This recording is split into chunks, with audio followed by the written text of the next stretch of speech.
Hi, Annie. How are you? I'm great. How are you? I'm doing fantastic.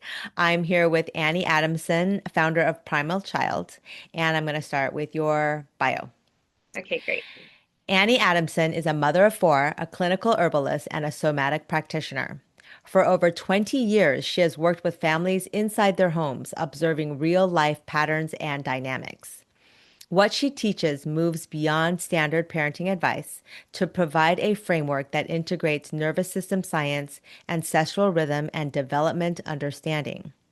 Her mission is to help her clients move from reactive to regulated, allowing them to lead their family with clarity and grounded presence. She is the founder of Primal Child and Primal Medicine. Is there anything else you'd like to add to that, Annie? No, well said. Okay, fantastic. Let's get to it.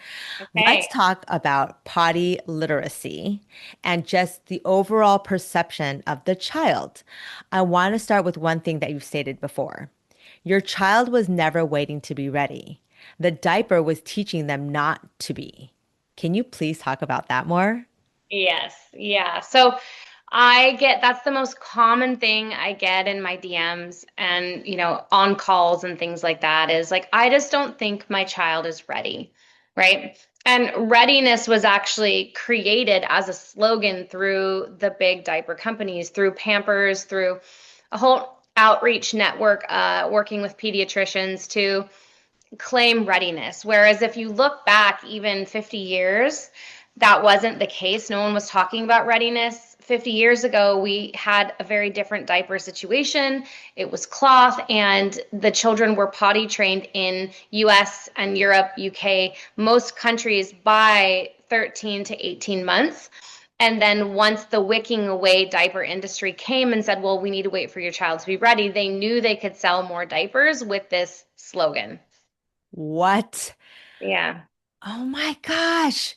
Just all the ways they monetize our biology. Yeah, exactly. And so people will ask all the time, well, don't you think that it was awesome science, innovation, diapers, like all the things? Because the other problem is with cloth diapering, they used to be so bulky and so big. And so, but that was the thing. As soon as parents saw that a child was crawling or walking, they're like, we need to get this heavy. Think about how heavy, like 50 to 100 years ago, those cloth diapers were and the big plastic, outer sacks and things like that.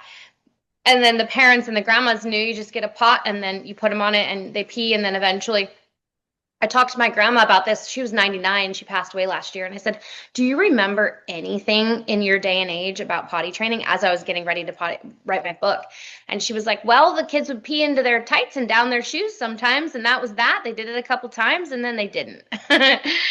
She's like, we just didn't put them in the diaper. They peed their pants enough times. They got embarrassed and then they stopped. Oh my gosh. Wait, but even at like 18 months? Yeah, they'd pee their pants down their legs and then they have to take their shoes off and then they have to take their tights off and then they have to take their underwear off and then they have to get changed. Kids know pretty soon. Like they know if they put their feet in really cold water, they don't want to do that again that fast.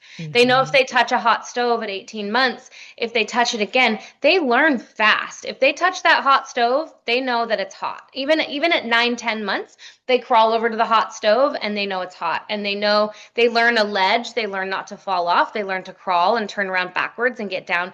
And we think that they can't understand wetness and poop and getting wiped and cleaned. And they know. They know. Oh, They totally know. they know. And so, Yeah. what are like some of the key nuggets that you might say to a parent about how do you start? Okay. What are you looking So for?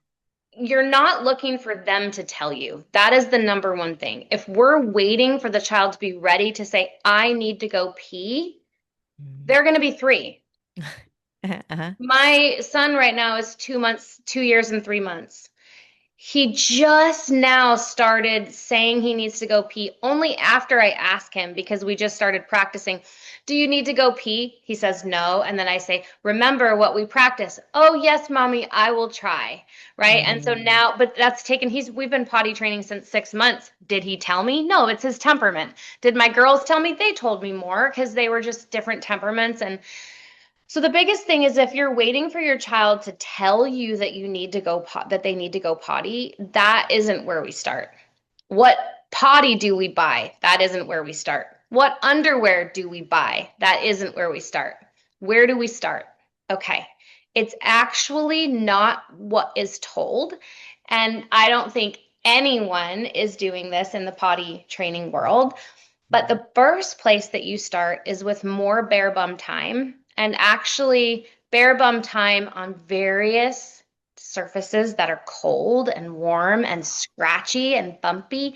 And so what I would do with my babies is I would take their diapers off and they just have on their long t-shirts and I would stick their bare bum on the cold porch, on the cold concrete and they'd go "Ooh," and they would feel it.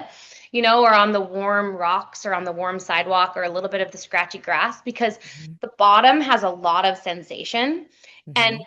babies are desensitized with the diaper. And so this part of the body that was actually has some of the most nerve endings and has so much sensation is desensitized by the diaper. But then they sit on a cold toilet and they've had no sensation because it's been so perfect and comfortable and wrapped around their body and they don't really feel anything. And then you put them on a cold toilet and they scream.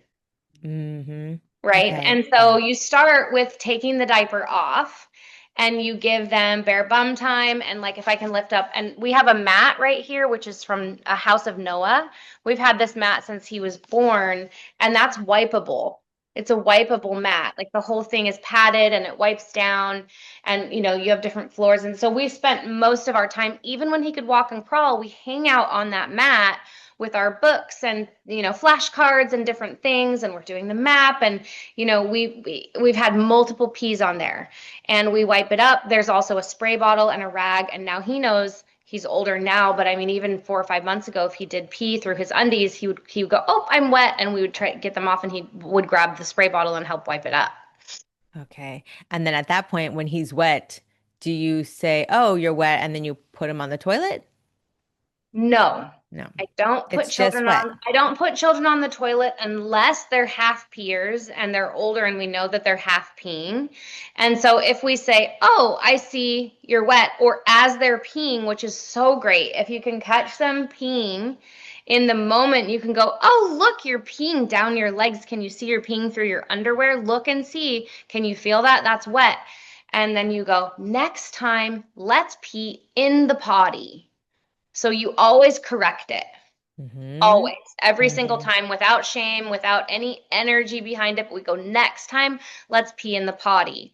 And so then we clean it up and we do that. But why I don't like to sit the child on the potty after is because do you like to sit on the potty after you pee? No. No, nobody does. No, and also it would be a jarring feeling because usually potties are cold. So then Yeah. now they've just gone to the bathroom and now they're associating this Mhm. cold, not a good sensation, but they're peeing. Yeah. Now, if you're catching them mid pee, some parents go, "Do we swoop them up and run to the bathroom?" No, I don't No. typically do that. I do that for poop. If they're like, "Oh, I'm starting to poop," and they're naked or they have like their shirt off and they're bare bummed, then we can run to the toilet. Or I have the potty, I have the tot squat and a little potty out, and Mm. so then we can plop them on that. So it just depends on the age windows. So 0 to 6 months, you see them, they're starting to poop, put them on the potty. You see they're starting to pee, put them on the potty, right? If their diaper's off. When they're really little and you just do it in a really gentle way, oh, you're starting to pee or they're squirming and you can tell you can put them. We don't want to do like fast and rushed and we're just like, you know. So Yeah. stay calm and then 0 to 6 months, if you see when they're bare bummed and they start to pee or poop, then just stick them on the potty and they start to understand that signal. Then once they start to sit and crawl, same thing, you can do adequate bare bum time and you're narrating out loud like, "Oh, I'm changing your diaper. I see that you went potty. I see that you went poop. Okay, I'm wiping you up. I'm cleaning you." Then once they can stand, I do all of the changings and I recommend to do all of the changing standing up. And then, All the changings of the diaper. yeah, standing up. Yep, because they don't need to lay down anymore. And then they can start to getting into a rhythm. And the cool thing is inside my method, I break every single stage down into steps. So what do you do 0 to 6 months? What do you do, 6 months to 12 months? What do you do 12, which I call the golden window from about 6 months to a year and a half to two, that window closes. And it's a window of opportunity for potty training. I call it the golden window. And that is when their body literacy is rapid, they're learning so fast, they're a little bit more willing. And so I talk about how to break all of that down. And then also the constitution of your child. Are they more fire? Are they more wind? Are they more air? Like, what is their temperament, their Yeah. constitution? And getting to know that and then making a plan on how to start. But most people start with potty training with taking the diaper off and adding the potty.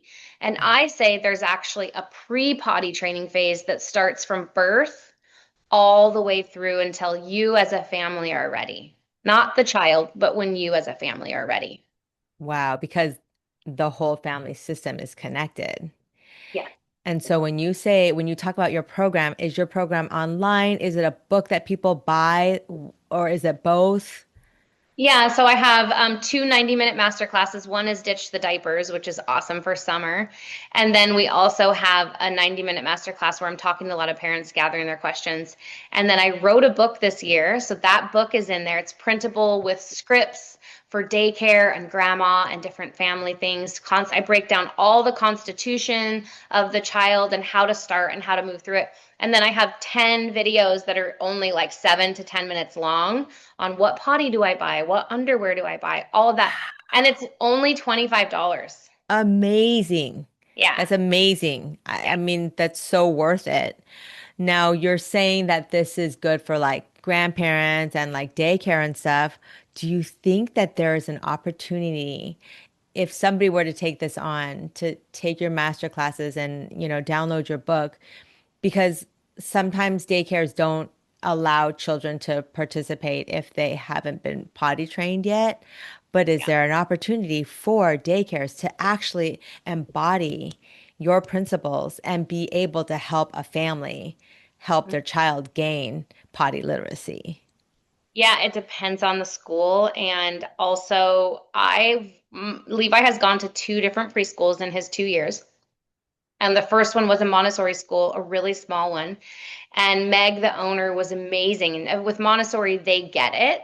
I Mhm. gave her my book and she sent it to all the parents. And she understood, which is what we can talk about. If they pee their pants, even every day, it still doesn't mean they have to wear a diaper. Mhm. Right. Mhm. And Right. so that's like a huge thing. I call accidents as opportunities. That's like the number one thing, which is where I started at 17. I was like, I'm going to allow my children to have accidents as much as they need to. I'm still not putting them in a diaper. That's amazing because now that you talk about it, it's like, oh, wait, we use diapers for our own convenience. Well, we're so afraid of an accident. We're just Yeah. so afraid of it, right? Right. And the second daycare, Little Duckling, Sarah's little school, I was like, he's potty trained because he started there at 18 months. I said, he's potty trained, but he won't tell you when he needs to go to the bathroom and he will pee and poop his pants, but he uses the toilet whenever you take him and he prefers it and we don't do diapers. And so I printed out the book and gave it to him and she has 5 daycares and she gave it to all of the different schools and they're using it and then the mom she just said to the moms if you want to start bringing underwear we'll start taking them to the potty. So it depends on the school. Most not everyone, I mean we're in Yeah. Oregon so it's like people are pretty open-minded here. Yeah. But if you're in a really big school or a rigid school, they won't do it. They won't do it. And so I tell parents if your child has to be in a diaper while they're at school, the moment they get home, take it off Yeah. because that's Right. going to excel the potty training. But if we use daycare as an excuse to not potty train until that miraculous 3-day weekend where we steal their pants and give them a bunch of water and then try to potty train them in 3 days, it's really stressful. And it's like imagine trying to teach your child to swim in 3 days, how Yeah. stressful that is. It's Yeah. the same. So I don't recommend it. When parents go, oh, well, they did it. They learned to use the potty in 3 days when they were 3. Yes, but it is stressful on the nervous system because even if you try to teach a kid to swim in 3 days, they can't entirely float on their back. They probably wouldn't be able to save their life. Like they might do like a 3-day intensive, but it's going to be stressful, and it's not the best for their long-term progress. And same with the pottying, it's not the best for their pelvic floor and for their neurology of learning their body over a long period of time. When a child has access to learning their body for a long period of time without diapers, and having that hip mobility and the movement and the pelvic floor containment and body awareness and sensation, you know what happens? It accelerates their speech, it accelerates their communication, it accelerates their ability to understand how other people feel, how they feel, what's going on. They can interpret sensation, sound, emotion so much more because not a third of their body isn't cut off from sensation. So, diaper literacy breeds and births all of this awareness. And the children, I will say, the children that are potty trained earlier, I have seen over and over and over again have more language and understanding and emotional capacity. And not to say that others don't, but it is in my 25 years, I have seen it make a huge difference. Right. And that just goes back to the whole everything is connected. And we have so much sensory capacity that we're not aware of. Mhm. And when we bring in these outside things that have been sold to us, it shuts down that Yeah. sensory capacity. And we don't even understand to the full extent, how it affects our growing up years. Well, and I tell parents, think about this. We're already potty trained, but let's imagine for just 2 weeks that we had to put you in a diaper, and the diaper is going to go above your belly button. And we're going to strap you in a diaper, and you can't use the toilet. Okay. You're only going to poop and pee in the diaper. And then you're going to lay on your back and someone's going to wipe you. Okay. And Mhm. that's what you have to do for 2 weeks. Then at the end of the 2 weeks, I'm going to ask you about your sensation. Can you tell when you need to pee as much? Let's take the diaper off. Can you tell when you need to poop? What is your belly telling you? Can you tell whether or not you're full, or if you're bloated, or you ate too much, or it's harder. So if you strap that on you for 2 weeks, every single day, let's say they take a bath. So 23 hours of the day, you're wrapped in a plastic absorbent thing for one third of your body. Do that as an adult for 2 weeks and find out what happens to your sensation. Then people go, I don't want to do that. And so if you do that for a 2.5, 3 year old, when they're learning at the same time to pedal a bike and to have language cognition and to understand we don't hit the dog and to share, but then this other part is shut off. And do you have a tummy ache? Are you constipated? Do you want to eat that? Do you feel full? These are all connected. Oh gosh. Yeah. Yeah, it just goes back to we just don't respect the child. The society treats a child as something to manipulate, to control their behaviors. Yeah. And everything is behavioral based. And this Yeah. is And why, yeah. oh, I was just going to say, when I took one of your master classes Yeah. and it was all about nervous system and wow. Yeah. Yeah. What is the difference between behavior and nervous system literacy? So, is the child hitting and kicking the dog because they're having bad behavior? Sometimes, yes. Or are they hitting and kicking the dog because everyone in the room was fighting and they didn't eat and the music was up really loud and they're very dysregulated and they need to get someone's attention? And because of dysregulation, that's a different type of thing. But if it's behavior, so I teach people from Raising Regulated Humans, which is one of my master classes, how to learn the difference between behavior corrections that need to happen and nervous system signals, and how to support the child when they are dysregulated truly, and then when we're dysregulated. Because same with potty learning, if we're dysregulated in that, so another message that I get from parents all the time is, I'm so frustrated that my child, my 2 year old, keeps peeing their pants. Help. And do you know what my answer always is? Why are you frustrated? And they go, well, because like they were using the toilet and now they're not, and they're just peeing and pooping in their pants. And I say, so still, why are you frustrated? And they go, but it's have to clean it up. And well, you'd have to clean up a diaper, right? So they will get it, but they will take longer if you're frustrated. Okay, so the other day, Levi's fully potty trained and he pooped his pants and he came up to me and he said, I pooped my pants. And I said, why did you poop your pants? And he goes, because I did. And I said, okay, where does poop go? And he goes, in the toilet. And I go, okay, let's change your pants, And so we just had this conversation. Where does poop go? Okay, let's change your pants. We cleaned him up, and he goes, I don't like pooping my pants. Well, then the thing is when I actually, and this is like TMI, but when I had changed him from pooping his pants, it was a really hard rock. It was like a Mm, constipated like nut. And so I think he was not sure. Like, he's only 2. He wasn't sure if he had to poop, like what was going on with his belly, because when his stool is normal and he ate a banana and they yeah. constipate him. Uh-huh. And I was like, probably shouldn't have the banana. But anyways, long story short, my potty trained toddler pooped his pants because he was constipated. He couldn't. When I said, "Why did you?" Goes, "Because I did." And I was like, "Okay."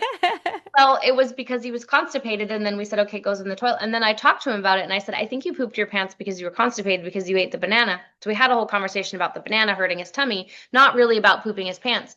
Then we were at the store yesterday, and he goes, "Can we get bananas?" And I go, "Do you really want to get bananas?" And he goes, "No, I don't." I was like, "No, I don't really want to get bananas because I'm like they hurt your tummy."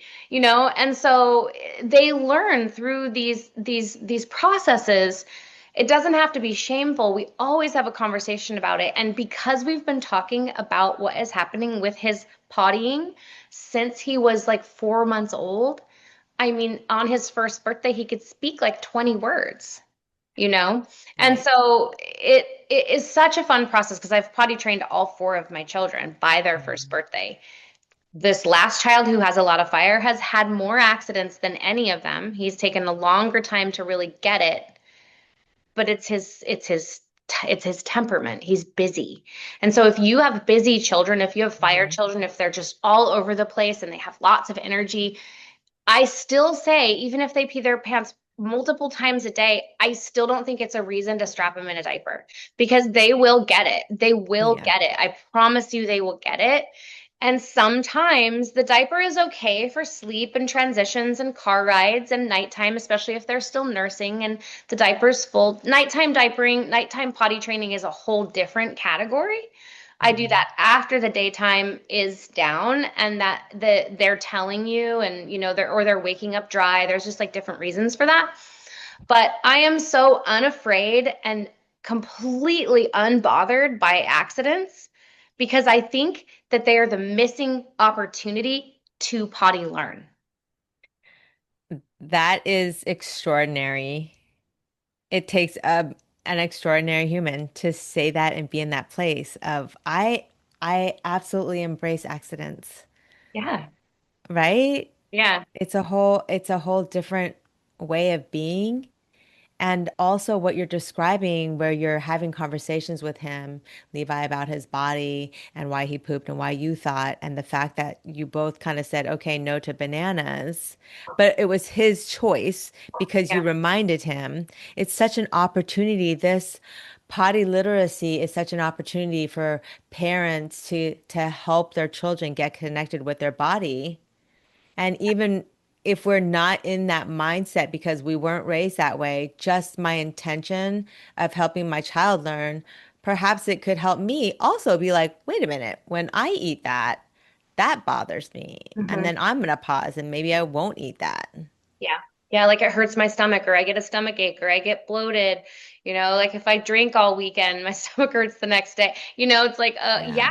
like these things that we do aren't so great. And with children, this potty training, there's so many methods out there, and it's like, that some of them are great, but in general, if any parent could get anything from me as 25 years of potty training, I mean, I was 17 when I first potty trained the first one because I didn't want to buy diapers. I couldn't afford it. I thought it was stupid, and I was just like, I don't want my. I was, I'm like a teenager. I'm cool. I'm like a 90s snowboarder. I'm not a baby waddling around in a diaper. That's just so gross. I just had this idea. I was like, I'm just not going to give her one, when she needs underwear. And I had to get a job where they had to be potty trained. There was all of these reasons. But I had talked to my grandma and she was like, oh, yeah, you can potty train a baby, and I had conversations with them about it. And I literally just talked to my children and put them in underwear and had no problem with an accident and they all potty trained. So I put together this method. Of course, now I've studied the nervous system and I've studied the pelvic floor for years and years and years, the best people in the world. And I can back my 17-year-old brain and my young mother brain to go, actually, what I was picking up on was completely true of what happens with the nervous system and the pelvic floor by giving kids a chance and letting them struggle. I mean, the amygdala literally grows. We know this now, right? The Hmm. gray matter that our brains, neuroplasticity, the brain grows by difficult things. The brain grows by having an accident. The brain grows by having a miss. The brain grows by falling down, by doing hard things. And so pooping your pants at the birthday party and having to leave the birthday party and go out into the car and have mommy wipe you up and take your shoes off and take your pants off and change your clothes and then go back into the birthday party. When they're 3, when they're 2.5, like they don't do that many times. But if you're like, we're just going to the birthday party, so we're going to wear the underwear. Well, here's the thing. One time Levi peed his pants in the library and it peed all the way down his pants onto the floor. He was 18 months, all the way down onto the floor, and all the kids gasped and they were like, "Ooh." And he goes, "Can we leave?" I was like, "Yeah, we can leave." We went into the bathroom. I didn't have an extra change of pants. I had a tank top and a t-shirt on top. I took off his pants, took off my t-shirt, stuck his legs through the armhole, tied it with my hair tie, wrapped it around, and he goes, "Let's go back to the library." So he walks back into the library with Oh my God. tied around us pants. But do you think he ever peed his pants again in the library? Nope. Nope, he didn't. So the accident was the catalyst to progress Yes. him to the next level in his potty literacy. I love that so much. I Yeah. love that so much. We need to do hard things. Yes, we have to do hard things. It's so important for us. Okay, so now I want to talk about another bold statement that you make, and it's your child is not behind. They are understimulated.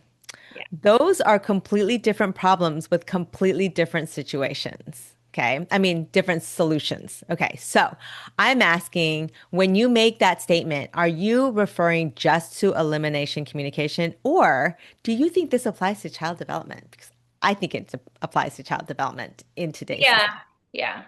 Everything, really, truly. You're not behind, you're just understimulated. So they're understimulated and they're overstimulated with the wrong things and they're understimulated with the right things. And what I mean by that is let's just take a teenager because this is fun.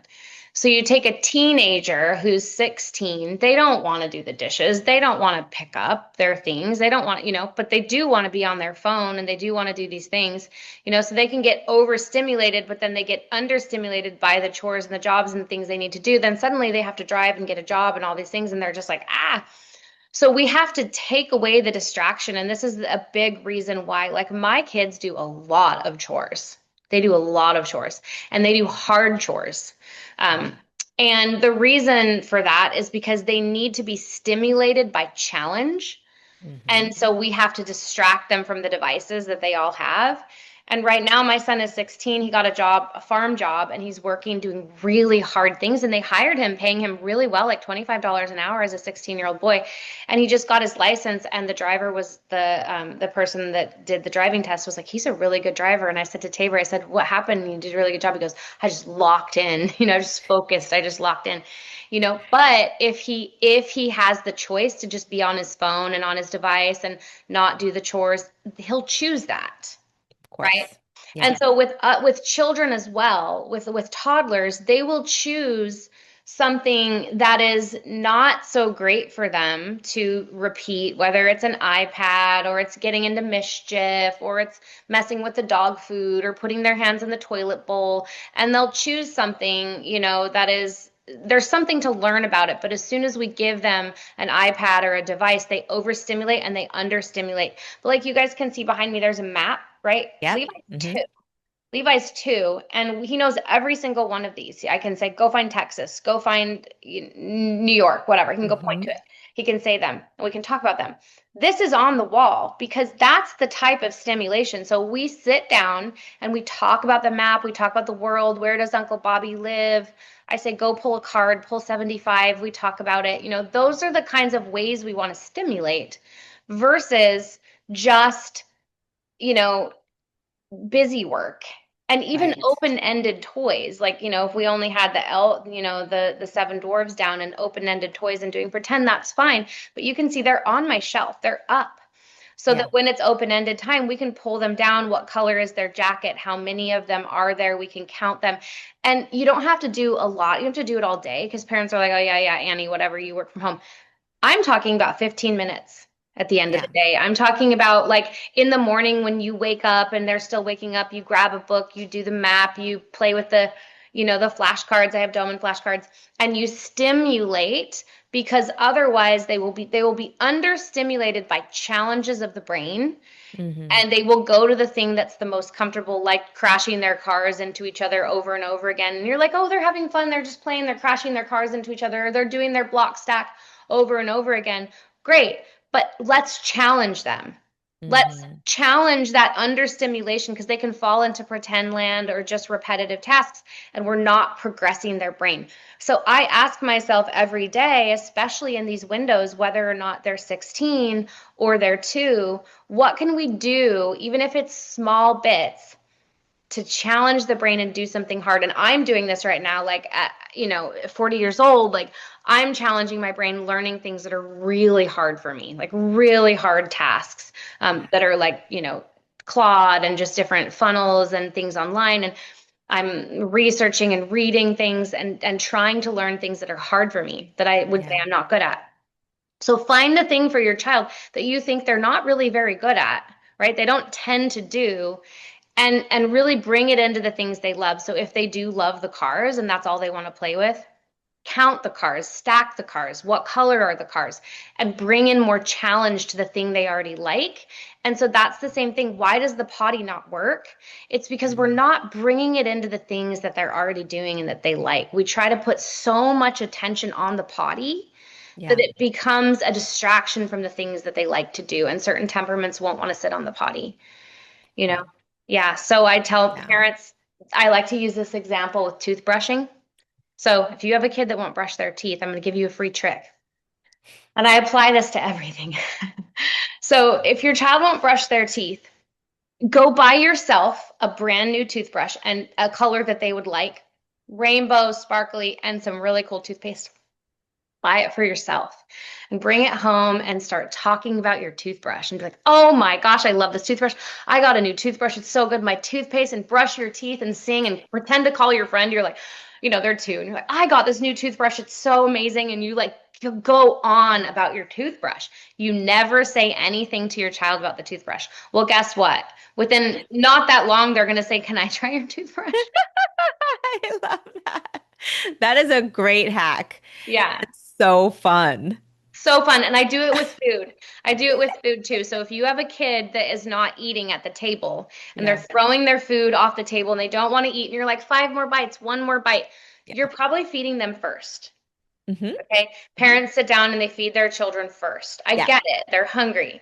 But if you have a kid that typically won't eat, feed them last. Have everyone sit down at the table, me and my husband and the teenagers and everyone, then the toddler's sitting in the chair right here, and everyone talks about how good their food is. And they're like, oh my gosh. And they're sitting there with no food, no plate of food, no food. And everyone's like, oh my gosh, my food is so good. Oh my gosh. And you literally make them go, ah, even if they're a baby, they're like, ah, I want my food. Or like, and they're like, where's my food? And then you give them their food because they're asking, they gobble it up.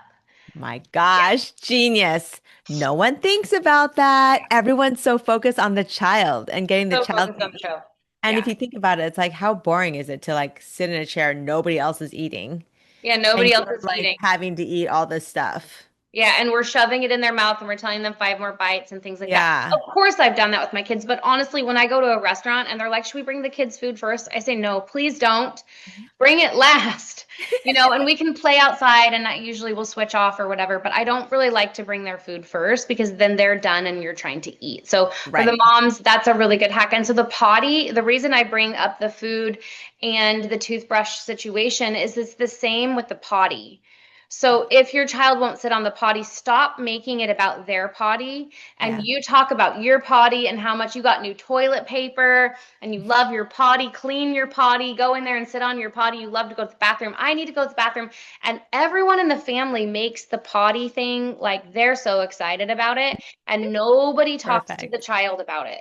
Not for you do two I love weeks and you that. don't even ask them, guess what? They're going to want to participate in this thing that the whole family's excited about and everyone's talking about that they get to use the potty. And Yeah. and if they're not being invited to use it, they will because all Yeah. children want to do the thing they're not being invited to do.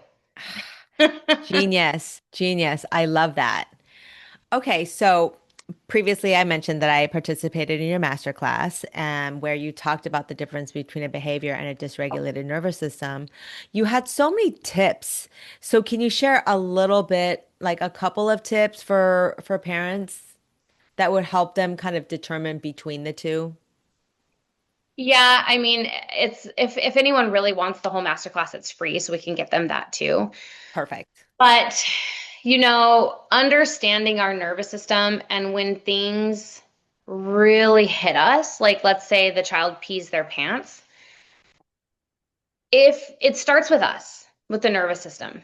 And if Mhm. you're feeling like very frustrated with the fact that they pooped their pants, you can't just suddenly go, well, Annie said not to be frustrated and not feel frustrated. You will feel frustrated, but check in with yourself. And I would definitely recommend, if you can, in that moment, go to your partner and say, I'm feeling frustrated and I don't want to bring that to the child. Can you please change them and not bring the frustration? And then you leave and you go and swing your arms and go out in the sun, take some breaths, remind yourself, like however you need to, that they're just learning, and clear your energy. Tammy Kent, my pelvic floor teacher, she used to have us do this, like, energy clearing, and you just like imagine a pretend fire and you just clear it away. Really simple ritual, and clear your energy first.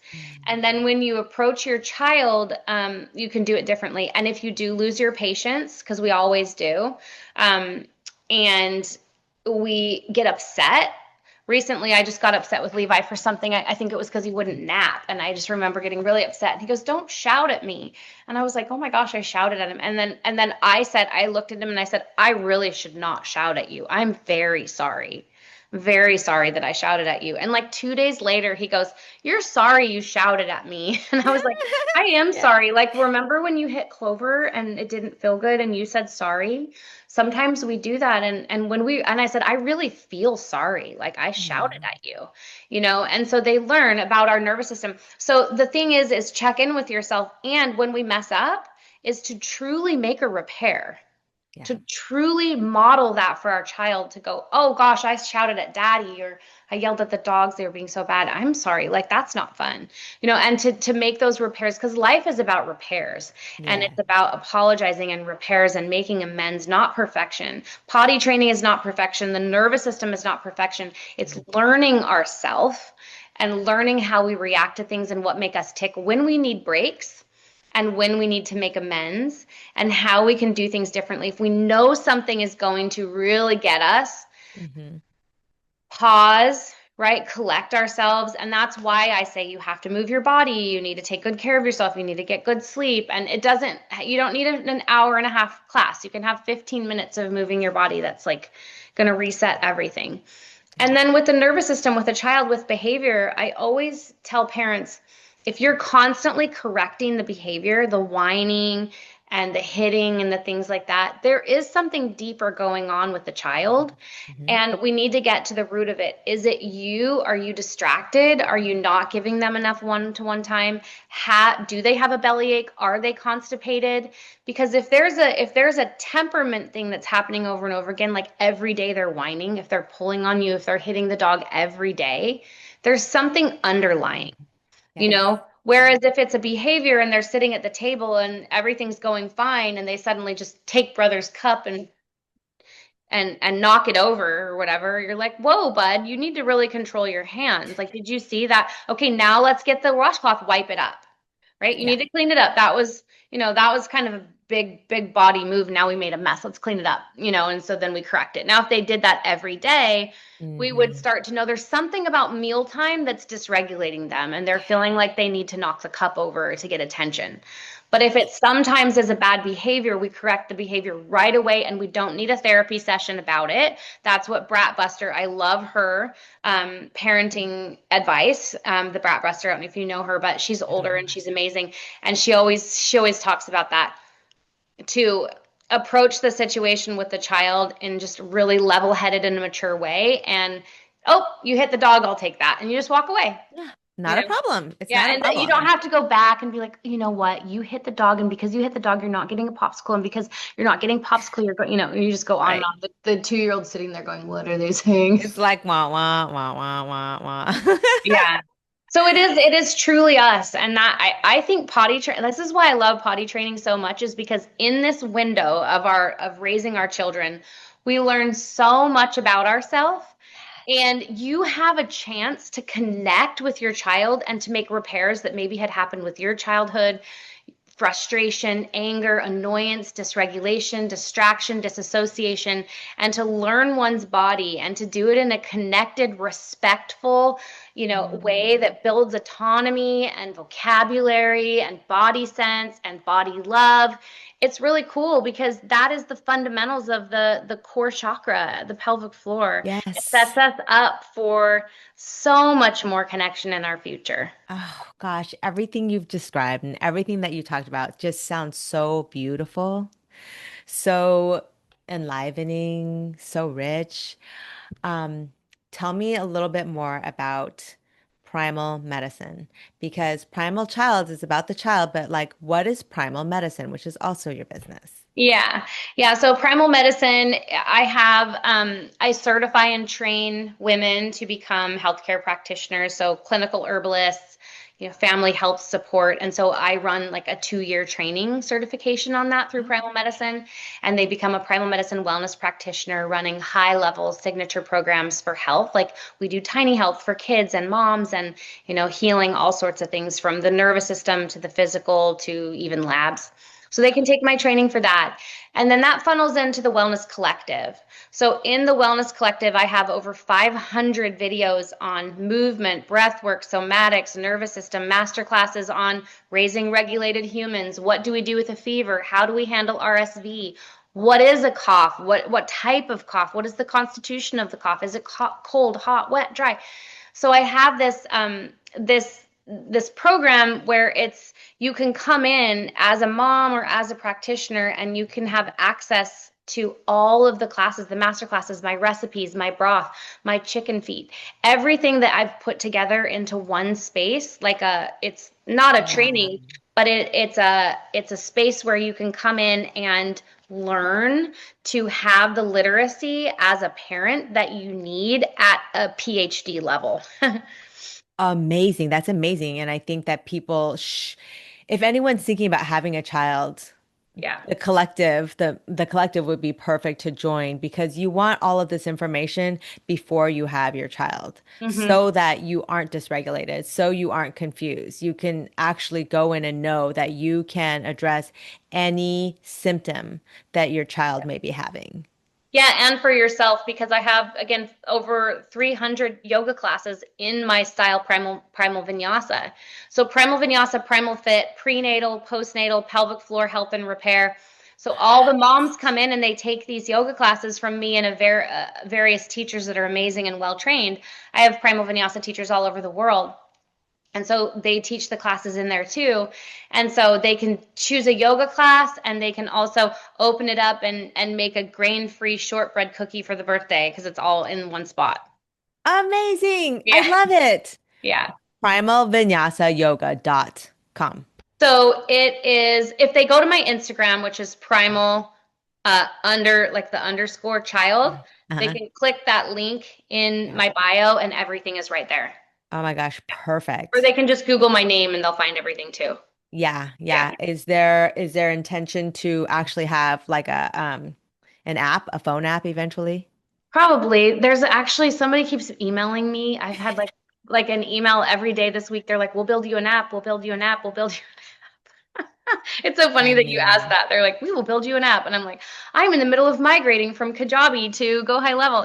These are the hard things I'm learning to do right now. yeah. Yeah. Yeah. And also you can build your own app using AI. Yeah. It's hard. I mean, there's a big learning curve with it to actually work because you want to have tech support when things break and things update Right. because now everything's just constantly updating itself. Right.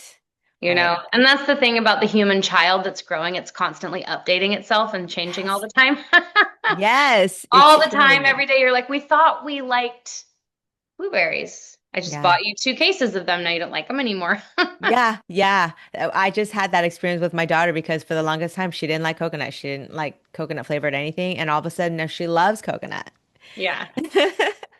Yeah, Yeah. we're always upgrading as well. Yeah. And how old is she? She's 17 now. Fun. Yeah. Yep. Yeah.